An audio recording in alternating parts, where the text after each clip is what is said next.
নমস্কার বন্ধুরা। তো আজকে একটা ভিডিও নিয়ে আলোচনা করব। আমি অনেকদিন পরে এলাম, 1 মাস পরে। তো আজকে যে ভিডিওটা নিয়ে আমি আলোচনা করব তোমাদের সাথে শেয়ার করব, সেটা হচ্ছে যে ভারতে কোন কোন ফুটবলার, বিদেশি ফুটবলার খেলতে পারে। হ্যাঁ বন্ধুরা, তোমরা ঠিকই শুনছো। এই ভিডিওটা নিয়ে আমি আগে ডিসকাস করেছি, করিনি এখনো পর্যন্ত কোনোদিনও। তো এই ভিডিওটা নিয়ে আজকে আমি তোমাদের সাথে চর্চা করব। তো কথা হচ্ছে যে কালকে তো ইন্ডিয়া বীভৎসভাবে হেরেছে, মানে 22 বছর পরে প্রথম বাংলাদেশের কাছে হারলো, সেটা সবার কাছেই অনভিপ্রেত। তো আমিও আশা করিনি যে এরকম অবস্থা হবে, ইন্ডিয়ার কন্ডিশন হবে। বাট যাই হোক, ম্যাচটা হেরে গেছে গতকাল। তো বাংলাদেশ দুটো খুব ভালো ফুটবলার এনেছিল। এক হচ্ছে কানাডার থেকে এনেছিল, কানাডিয়ান প্রিমিয়ার লিগে খেলে, সম্বিত সোম বলে একজনকে এনেছিল। এবং তোমরা তো সবাই জানো যে ইংল্যান্ড থেকে হাজমা চৌধুরীকে এনেছিল। তো দুজনকে খেলিয়েছে, তার ফলটা কিন্তু বেশ ভালো রকমই পেলো। আর ইন্ডিয়ার ভাগ্য এতটাই খারাপ যে গ্রুপের শীর্ষে ছিল, মানে ম্যাচগুলো শুরু হওয়ার আগে ইন্ডিয়ার র্যাঙ্ক ছিল সবার উপরে, আর বাংলাদেশ ছিল সব থেকে নিচে।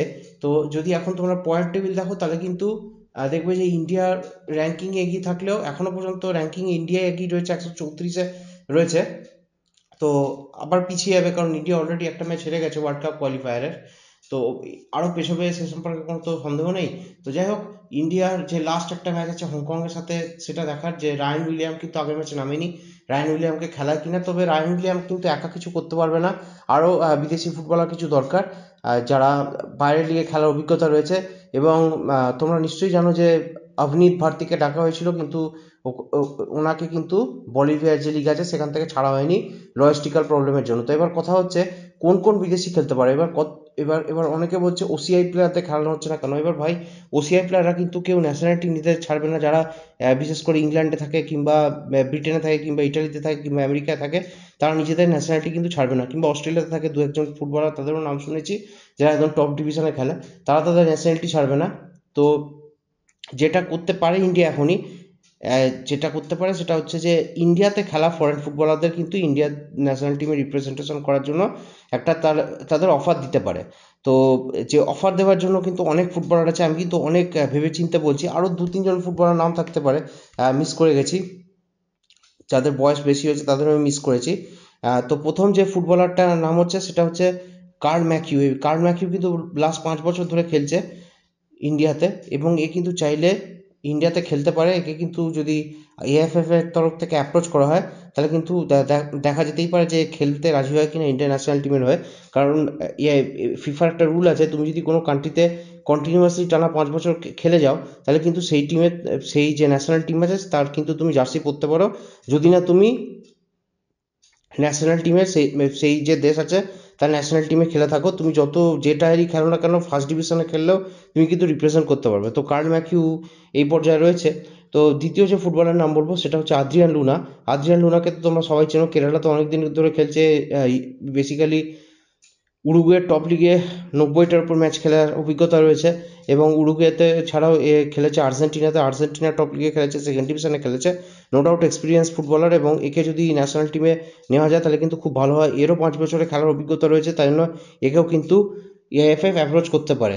এরপরে যে ফুটবলারটির নাম বলবো সে কিন্তু খুবই ভালো, গ্রেগ স্টুয়ার্ট। এ কিন্তু স্কটিশ প্রিমিয়ার লিগে খেলেছে 4 বছর ধরে, তাহলে বুঝতেই পারছো কত ভালো মাপের ফুটবলার। এবং স্কটিশ প্রিমিয়ার লিগে 100টার উপর ম্যাচ খেলেছে। ভালো অভিজ্ঞতা সম্পন্ন ফুটবলার, একেও কিন্তু অ্যাপ্রোচ ইন্ডিয়া করতে পারে এবং এএফএফ করতে পারে ইন্ডিয়ার ন্যাশনাল টিমে খেলার জন্য। এবং এদের সবার কিন্তু বয়স 30, 31 কিংবা 28, 29-এর মধ্যেই রয়েছে, মানে খেলার যথেষ্ট বয়স রয়েছে। এবং সবার প্রিয় টিরি কিন্তু এরপরে রয়েছে। টিরি কিন্তু 2016-17 থেকে খেলে যাচ্ছে। এবং আমার মনে হয় পার্সোনালি যে এই যে কটা ফুটবলারের নাম আমি লিস্টে এখনো পর্যন্ত বলেছি, এর সব থেকে হচ্ছে পুরনো ফুটবলার টিরি। টিরি কিন্তু আগে স্প্যানিশ থার্ড ডিভিশনে খেলেছে, এবং স্প্যানিশ সেকেন্ড ডিভিশনে খেলার অভিজ্ঞতা রয়েছে, 100টার উপর ম্যাচ খেলেছে স্পেনে। তো একেও কিন্তু দলে সামিল করতে পারে। এবং ফাইনালি যে ফুটবলারটির নাম বলবো তার নাম হচ্ছে কার্লোস ডেলগাডো। এও কিন্তু অনেকদিন ধরে খেলছে। এবং দু একজন ফুটবলারের আমি নাম বলিনি, যার মধ্যে এক হচ্ছে মুতাদ্রা ফল। এর বয়স যেহেতু 37 হয়ে গেছে, আমার পার্সোনালি মনে হয় না এ কিন্তু খেলার পজিশনে আছে, যদিও এ কিন্তু উড়িষ্যার বেশ ভালো ডিফেন্স করে, শক্তপোক্ত চেহারা ডিফেন্ডার, এবং 6 ফুট 5 হাইট। যদিও এর বয়স অনেকটা বেড়ে গেছে, তবুও মাঠে কিন্তু অনেকটাই ফিট থাকে। এও কিন্তু 5 বছর ধরে ইন্ডিয়াতে খেলে যাচ্ছে, এবং একেও কিন্তু চাইলে ইন্ডিয়ার এআইএফএফ অ্যাপ্রোচ করতে পারে। আরেকজন যে ফুটবলারের আমি নাম বলবো, সেও কিন্তু, তারও কিন্তু বয়স হয়ে গেছে 36, লুকা ম্যাকচেন। এই লুকা ম্যাকচেন কিন্তু স্লোভাক যে টপ ডিভিশনে সেখানে ম্যাচ খেলেছে, ক্রোটিস ফার্স্ট ডিভিশনে ম্যাচ খেলেছে। তো এত বড় অভিজ্ঞতা নিয়ে কিন্তু মানে ইউরোপীয় লিগে খেলে এসেছে, এবং কিন্তু এও কিন্তু 5 বছরের অধিক সময় ধরে ইন্ডিয়া লিগে খেলছে। তো এদেরকে কিন্তু এআইএফএফ চাইলে অ্যাপ্রোচ করে দেখতে পারে যে ইন্ডিয়ার হয়ে এরা খেলবে কিনা। তো তোমরা কিন্তু স্ট্যাটিস্টিক্স এদের যে যাদের বললাম তারা কিন্তু দেখতে পারো চাইলেই। এবং তোমাদের যে আগেই যেরকম বলেছি যে 3 বছর মিনিমাম 5 বছর যে কান্ট্রির হয়ে খেলতে চায় সেখানে খেলতে হবে, এবং ন্যাশনাল টিমে রিপ্রেজেন্ট করা যাবে না। ন্যাশনাল টিমে রিপ্রেজেন্ট করলেও সে যেন জুনিয়র টিমে খেলে, যেরকম গ্রেগ স্টুয়ার্ট কিন্তু স্কটল্যান্ডের যে জুনিয়র টিমে খেলেছে, এবং স্কটল্যান্ডের জুনিয়র টিমে খেললেও মানে আন্ডার 19 টিমে খেলেছে, আন্ডার 19 আন্ডার 20 টিমে খেললে কোনো অসুবিধা হবে না, সে যদি না সিনিয়র টিমে ক্যাপ পায়। তো সিনিয়র টিমের ক্যাপ গ্রেগ স্টুয়ার্ট পায়নি, আর বাকিরা তো কেউ জুনিয়র টিমেও খেলেনি। তো দেখা যাক এআইএফএফ অ্যাপ্রোচ করে কিনা। ভিডিওটা কেমন লাগলো অবশ্যই কমেন্ট সেকশনে কমেন্ট করে জানাবে। আজকে এই পর্যন্তই। শোনার জন্য ধন্যবাদ। Thank you.